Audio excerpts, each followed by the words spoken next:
Top quality और consistent performance के लिए सिर्फ सिल्वर पंप। टॉप क्वालिटी और कंसिस्टेंट परफॉर्मेंस के लिए सिर्फ सिल्वर पंप, नाम याद रखना। नेमकं अर्थसंकल्पामध्ये या राज्यातल्या जनतेसाठी काय असणार आहे याची कल्पना नाही, कारण की आर्थिक नियोजन बिघडलेलं आहे हे एकूणच सगळ्या आकडेवारीवरून या ठिकाणी दिसून येते। मागच्या वर्षीचा सरकार खर्च करू शकलं नाही कारण की पैसे नव्हते अशी वास्तवता आहे, आणि म्हणून बघू आता काय नेमकं कशा पद्धतीने आर्थिक घडी बसवायचं नियोजन आहे। राज्यातल्या अनेकांची बिलं थकीत आहेत आणि त्यामुळे नेमकं काय घडणार आहे हे आम्हाला कळेल आता। काल खरं तर प्रेस झाली त्यावेळेस काँग्रेसचे नेते काही उपस्थित नव्हते। नाही असं नव्हतं काल, नाही ते काही बोलू देत। आमचा ताळमेळ आता पुढचे 25 दिवस सरकारला दिसेल। पण दुसरीकडे तुम्ही ज्या पत्रावर सही नव्हती केली, श्रीपाद नाईक करून एक होते त्यांची एक वेगळं दिसतंय। हम साथ साथ है नहीं है, हम आपके हैं कोण अशी परिस्थिती विरोधी पक्ष ती आता तिथं चालू झालेलं आहे। हम आपके है कोण, कारण की रोटेशनची खुर्ची टिकवता आली नाही ही वाक्य काल महाराष्ट्रानं बघितलेले आहे। त्यामुळं सुसंवाद हा कुठं नाही आहे हे महाराष्ट्रातली जनता बघते।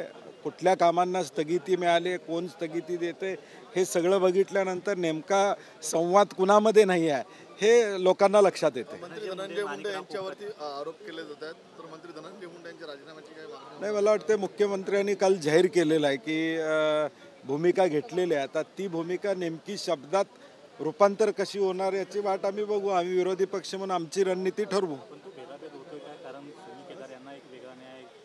नाही, तो तर राहुलजी गांधींच्या बसून वेगळा न्याय देण्याची भूमिका भाजपची या ठिकाणी आहे। राहुल गांधींना वेगळा न्याय, सुनील केदारांना वेगळा या ठिकाणी न्याय आणि इतरांना वेगळा न्याय, हे आता स्वतःच्या लोकांना वाचवायचा प्रयत्न हा कायद्याच्या चौकटीत बसवून कसं वाचवता येईल हा प्रयत्न चालू आहे तो दिसतोय। काल 2 DCM आणि CMच्या मध्ये जे संभाषण झालं त्याबद्दल तुमची काय प्रतिक्रिया आहे? नाही, मी मग तुम्हाला दिलं नाही तर त्याला मी काय करू? नाही, म्हणूनच मी म्हणतो ना की सुसंवाद महायुतीमध्ये नाही, हे आता एवान स्पष्ट झालेलं आहे। मला वाटते किती बोलणं होते माहीत नाही, परंतु सुसंवाद नाही आहे हे एकूणच सगळ्या स्थगितीवरून एकूण कारभारावरून निश्चितपणे लक्षात आलं। म्हणून सरकारची कोंडी कशी करणार, कोण नाही, आज आम्ही जाहीरपणे न बोलता अनेक मुद्दे आहेत।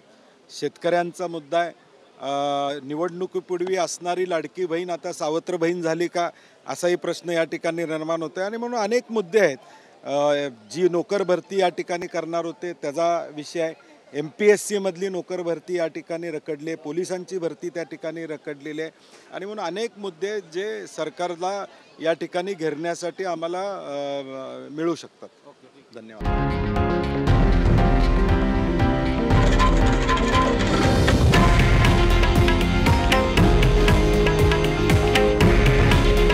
हे आहे देशातील नंबर 1 न्यूज नेटवर्क आणि आपण पाहत आहात TV9 मराठी। काळजी तुमची, हित महाराष्ट्राचं।